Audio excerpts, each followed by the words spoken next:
Salut les geeks. Alors, la vidéo d'aujourd'hui, c'est pour revenir sur le salon de la Rose City Comic Con 2021. Mais avant, je vais vous parler d'un autre salon. Il y a eu un petit event qui a duré juste une journée, qui était à Things from Another World, à la fin du mois d'août. Et j'avoue que j'étais un petit peu déçu. Ça s'appelait le Kaiju Con, et je pensais que, d'après son nom, il n'y aurait pas que du comics. C'est pour ça que j'y avais été. Alors déjà, la première chose, c'est que lorsqu'on est arrivé, il y avait juste une personne qui faisait la queue. L'ouverture commençait à 10h, il me semble. Nous sommes arrivés à 9h45, il y avait juste une personne. Bon, ça commence mal. Mais pourquoi pas, après tout. Et bon, c'est clair qu'à l'intérieur, il y avait très peu d'exposants, il y était juste une demi-douzaine. Et il y avait uniquement un exposant qui ne faisait pas du comics, qui faisait des petites statues. Donc là, je vous montre l'intérieur. Il y avait peu d'exposants et peu de visiteurs à cause du Covid. Il y avait des règles à respecter au niveau des distances. Et donc là, il y avait le vendeur qui vendait des petites statuettes. Donc surtout du Hellboy, Godzilla, Star Wars. Sympa, mais bon, c'était un petit peu maigre. Au niveau des comics, rien de vraiment spécial. Si ce n'est que dans un bac, j'ai trouvé des comics catholiques. Bon, ils étaient empaquetés, donc j'ai pas pu regarder ce qu'il y avait dedans. Ça m'a quand même bien fait rigoler. Mais passons maintenant à la Rose City Comic Con.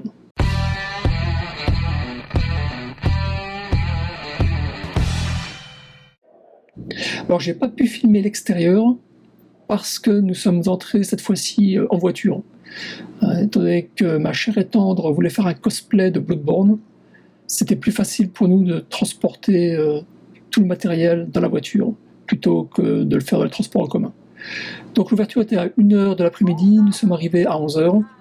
Il n'y avait pas grand monde, mais bon, ça commençait à arriver, il y avait déjà quelques cosplayers qui déambulaient. Et puis rapidement, ça s'est amélioré et il y a eu notamment Daredevil et le Kingpin. J'aimais bien leur cosplay à tous les deux. Puis les jeunes filles, je pense, c'est de l'animé. Puis, comme vous pouvez le constater, quand même, très rapidement, ça s'est rempli. On était quand même loin de la foule d'il y a 2 ans, mais il faut dire que c'est un vendredi après-midi, à 1h de l'après-midi donc, il y a beaucoup de gens qui travaillent encore, et il y a donc le virus.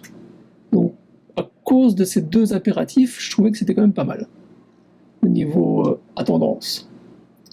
Donc là, en fait, on a fait la queue, non pas à l'extérieur, mais à l'intérieur. Et ce que vous voyez à droite, ce sont les salles réservées pour l'enregistrement, pour les gens qui veulent se faire prendre en photo avec leur artiste préféré. Et puis donc finalement nous avons pu nous avancer à notre tour. Donc vous voyez la queue qui s'allonge sur la droite. Et donc plus loin à droite c'est tout l'event avec les artistes. Et notamment donc Howard Chaykin. J'ai foncé tout de suite à son stand en me disant soit il va être pris d'assaut, soit il n'y aura personne. Et j'ai eu de la chance, il n'y avait personne. Donc après une petite discussion, il a accepté donc de signer mon livre d'art et il a accepté de me faire un dessin. Malheureusement, je n'avais pas de papier et donc j'ai dû demander à la personne qu'on voit à gauche avec lui de lui prêter un papier. Donc il m'a également autorisé à le filmer, dessiner le dessin que je lui ai demandé, qui est le personnage de American Flag. American Flag, c'est la série qui l'a rendu célèbre. Et donc il a passé 10 minutes à me faire ce dessin et en même temps à discuter avec la personne à gauche, enfin à gauche sur l'écran. La personne à droite, elle va le remplacer un petit peu plus tard. Je pense que c'est son manager ou un ami qui tient un stand pour lui lorsqu'il doit s'absenter.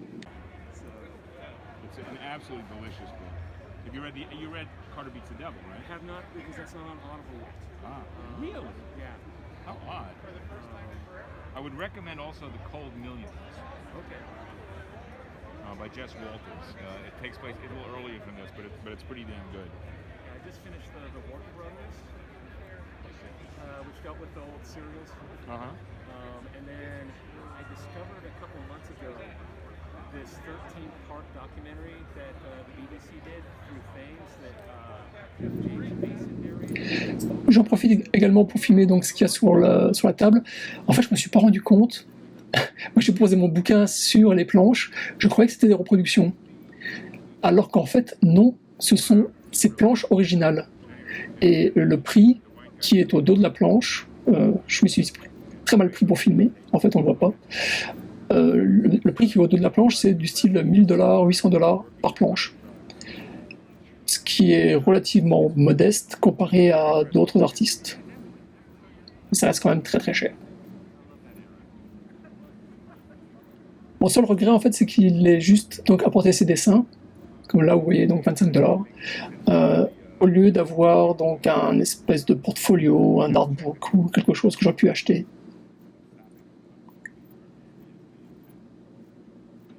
Mais j'étais vraiment très très très heureux qu'il ait pu me faire ce dessin. C'est mon premier dessin en fait fait par un artiste. Howard Chaykin, je vais vous faire une vidéo sur lui. Il a énormément influencé la BD moderne. Quand vous voyez les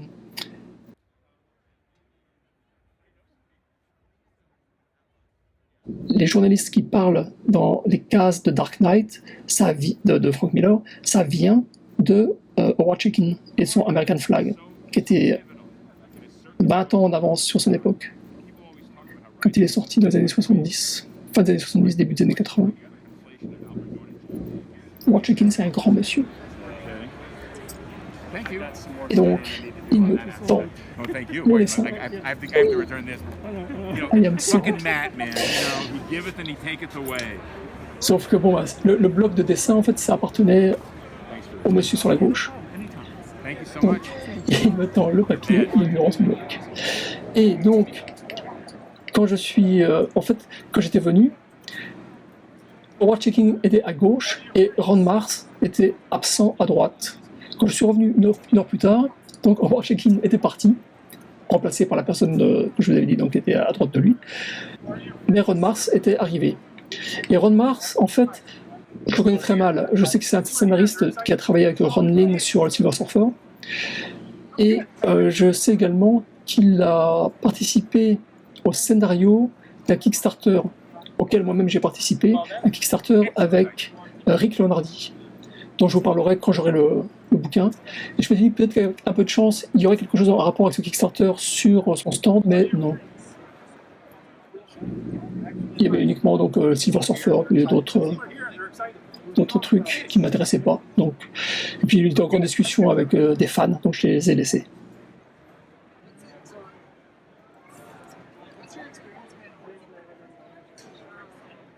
Generally positive.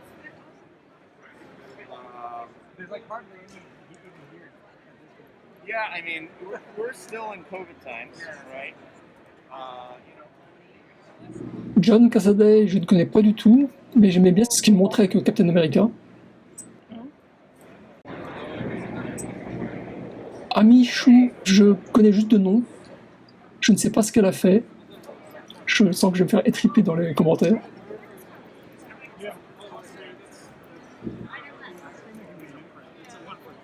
Quand on se promène entre les stands, on peut voir donc il y a nettement moins de monde que dans le salon de 2019 et il y a nettement moins de stands. Bon, c'est aussi donc une question de Covid, de respect des distances. Il y a toujours donc des personnes qui font des cosplays, ça c'est sympa. Au niveau des cosplays, c'est beaucoup plus comics et il y a beaucoup moins en fait de jeux vidéo. C'est quelque chose qui nous a surpris. Comics et animés. Bon, il y a quand même quelques jeux vidéo comme Mortal Kombat. Vous pouvez constater donc en fait à cet event, il y a de tout. Moi c'est ça ce qui m'attire. Il n'y a pas que du comics. On a été complètement bluffé par cet artiste, donc le Free DLC, qui fait des voyages imaginaires. Donc quand vous voyagez dans différentes planètes, que ce soit Star Wars ou BioShock. En parlant de BioShock, il y avait un autre stand qui avait plein de petits pins BioShock. le poster Bioshock, enfin Rapture, vous venez de voir. Encore d'autres pins. Et surtout, cette sublime peluche Big Daddy, avec les verres qui sont en promo. C'est-à-dire que quand vous prenez une peluche, vous avez les verres gratuits. Ça, j'aime beaucoup. J'aime beaucoup ce style.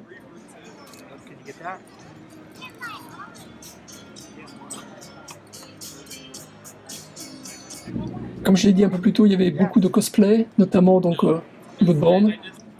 Ça, c'est ma chère et tendre, qui a fait son propre costume. C'est la première fois en fait qu'elle fait un costume de cosplay.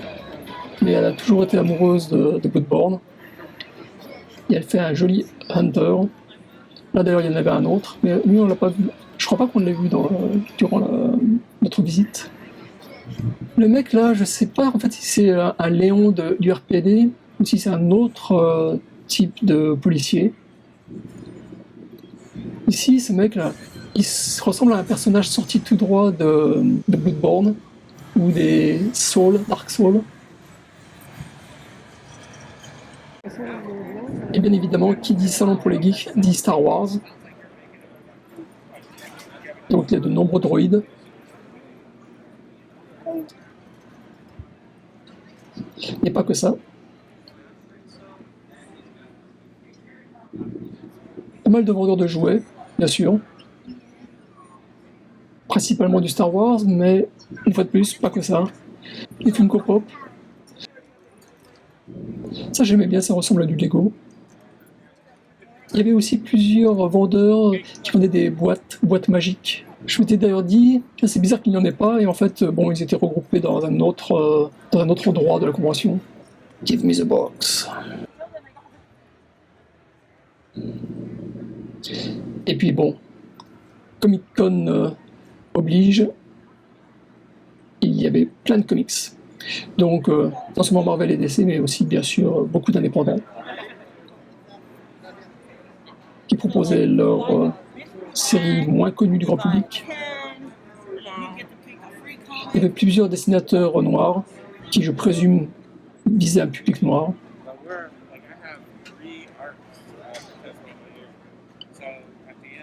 Au niveau des comics, rien de vraiment spécial, si ce n'est qu'il y en a qui commencent déjà à tabler très large sur les Eternals, en espérant que le film va leur permettre de survendre leurs comics. Parce que, enfin, je pense que c'est survendu, parce que $700 pour un Eternals, je pense pas que la série ait jamais été très populaire, quoi. Enfin bon, je me trompe peut-être. Et puis bon, il y a toujours les classiques, hein. Première apparition de Serval, premier numéro de Hulk, de Thor, etc. Dans l'ensemble, les prix sont vraiment très élevés, toujours très élevés. Je présume que c'est pour amortir le prix de location du stand. Par exemple, la seule chose qui m'est vraiment intéressé, ça a été ce stand où j'ai vu ce format géant de Nick Fury par Steranko et des 4 Fantastiques par Jack Kirby. À chaque fois, le bouquin était légèrement abîmé. Bon, ça se voit pas sur les photos. Et surtout, donc la vendeuse m'avait dit il coûtait $125, mais elle me les faisait à 100 pièces. Alors que je peux les trouver à 75 sur internet. Donc j'ai dit 75 sur internet et non abîmé. J'ai donc dit merci madame, mais sans moi. Au niveau horreur, il y avait très peu de choses en fait. Il y avait un stand Lovecraft, et puis un stand cinéma d'horreur. Le stand était sympa, puis j'aime bien la police d'écriture, les couleurs, puis le squelette. Il me semble qu'il était déjà là, le mec, l'année dernière, enfin il y a 2 ans. Mais je me trompe peut-être. On reste dans l'horreur avec les marines. Franchement, il n'y a qu'en Amérique qu'on voit ça, quoi. Il y a une Comic-Con et il y a un stand de marine, engagez-vous. Et je laisserai le mot de la fin au sein du pop art. Ça aussi, il n'y a qu'en Amérique qu'on le voit, quoi. Saint Jimmy et Saint Stan.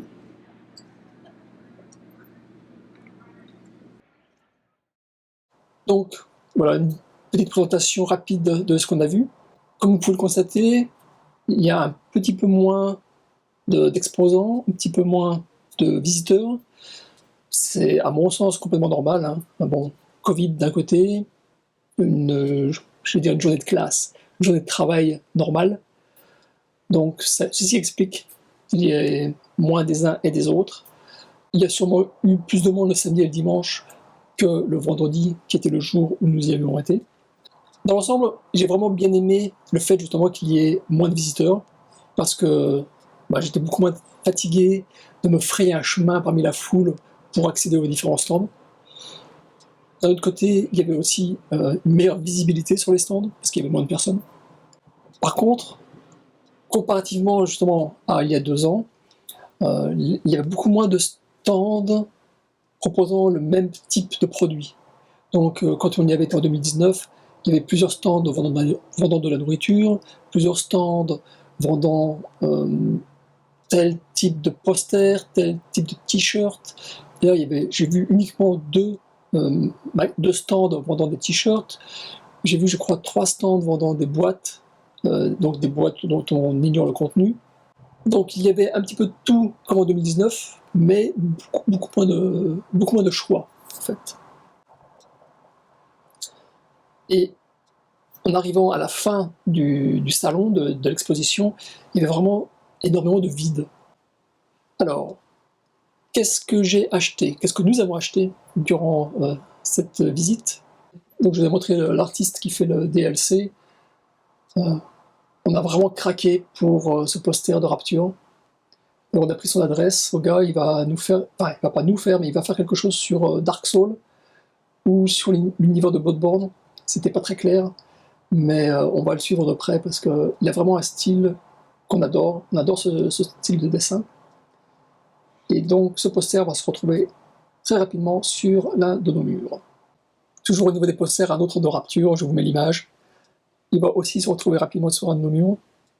C'est marrant parce que justement, ce que je vous disais, il y avait peu de jeux vidéo représentés à la fois par les cosplayers ou par les artistes, mais c'est quand même dingue que BioShock soit autant représenté. Après, le jeu est sorti en 2008, il me semble, enfin, le premier, l'original. C'est tant mieux pour nous. On reste toujours dans BioShock avec la poupée de Big Daddy, Mr. Bubble. On a craqué complètement quand on a vu cette poupée. Et en fait, ce qui est rigolo, c'est que donc, ils offraient en même temps, pour l'achat d'une poupée, ils nous offraient les 4 verres à whisky qui sont une représentation des plasmas utilisés par le héros dans le jeu. Et normalement, ils les vendaient 20$, enfin les 4 verres à whisky sont vendus 20$. Je présume que ça se vendait pas, sinon ils faisaient des lots. Mais bon, c'était rigolo. On boit pas de whisky, donc je sais pas trop ce qu'on va en faire. Mais j'aime bien la boîte. Et ça, Mr. Bubble. J'aime bien les pluches en fait.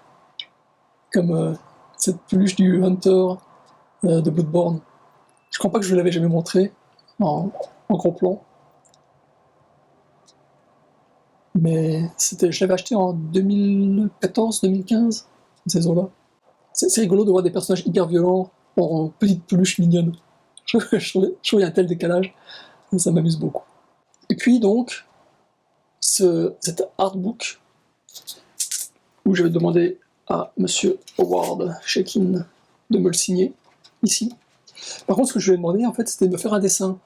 Et il m'a dit, vu la qualité du papier, c'est du papier couché, ça va se décalquer, quoi. Ça va baver partout, ça va être dégueulasse. Il a donc pris son plus beau papier pour me faire ce dessin que je lui ai demandé sur American Flag. C'est mon premier dessin par un artiste. J'avais eu en 2016-2017, j'avais eu des dessins gratuits de Bill Sienkiewicz. Il les donnait. Il donnait des esquisses qu'il avait faites. Donc j'en avais récupéré 2. Je vous avais montré ça à l'époque. Mais ça, c'est le premier dessin que j'achète, en fait, et qu'un artiste me fait. Donc voilà, dans l'ensemble, ça a été... on a passé une très bonne journée, on s'est bien amusé, on a vu plein de gens qui était intéressant. J'ai rencontré donc Howard Chaykin. J'ai pas vraiment eu l'occasion de discuter avec lui malheureusement, mais ça restera un de mes meilleurs souvenirs de convention pour l'instant, en attendant la prochaine bien évidemment. Est-ce que vous allez souvent dans des conventions? Dites-le-moi dans les commentaires. Est-ce que vous faites faire des dessins, des dédicaces? Qu'est-ce que vous en pensez en fait? Je ne sais pas de quoi parlera la prochaine vidéo. En fait, je suis en train de réfléchir à un nouveau concept, mais je me suis rendu compte, d'après vos commentaires, vous avez beaucoup aimé la vidéo que j'avais faite sur le X-Men Compagnon. Vous avez bien aimé également quand je vous ai parlé donc, de Watching the Watchmen. Donc je pense, je vais me faire violence. Je vais essayer, à la mesure du possible, de faire des vidéos plus axées sur les traductions de livres, donc de livres d'art ou de livres comme Watching the Watchmen. Donc des bouquins qui sont quasiment introuvables en France, ou en tout cas en français. Simplement, lire ces livres prend du temps, les traduire prend encore plus de temps. Faire une vidéo où je vais synthétiser un petit peu le bouquin, une partie du bouquin, ça prend encore plus de temps. Donc, je ne sais pas. Jusqu'à présent, je ne l'avais pas fait parce que, justement, je voulais pas sortir une vidéo tous les 6 mois, ou tous les 3 mois. J'essaie de réfléchir à une façon de sortir ce type de vidéo, mais à un rythme peut-être un tout petit peu plus soutenu. Simplement, ouais, je sais pas. Peut-être toujours une vidéo de news, et puis donc une vidéo de traduction. Faut que j'y pense. Dites-moi ce que vous en pensez. Dites-moi si ça vous intéresse. Parce que donc, j'ai l'impression que ça vous intéresse d'après quelques commentaires, mais je sais que la majorité est silencieuse, elle est silencieuse, et je ne sais pas du tout si ça l'intéresse ou pas. Alors dites-moi dans les commentaires ou sur les réseaux sociaux, comme toujours, hein, Instagram, Facebook, Twitter. Quoique Twitter, je l'utilise quasiment pas. Je sais pas comment l'utiliser en fait. J'ai toujours du mal avec Instagram. Facebook par contre j'aime bien, mais je sais que c'est pas pour les jeunes, donc... D'un autre côté, j'ai l'impression que mes vidéos ne sont pas faites pour les jeunes non plus. Si la vidéo vous a plu, vous connaissez le drill, partagez-la, abonnez-vous, commentez-la, faites venir vos petits camarades. Et puis je vous dis à très bientôt. Ciao ciao.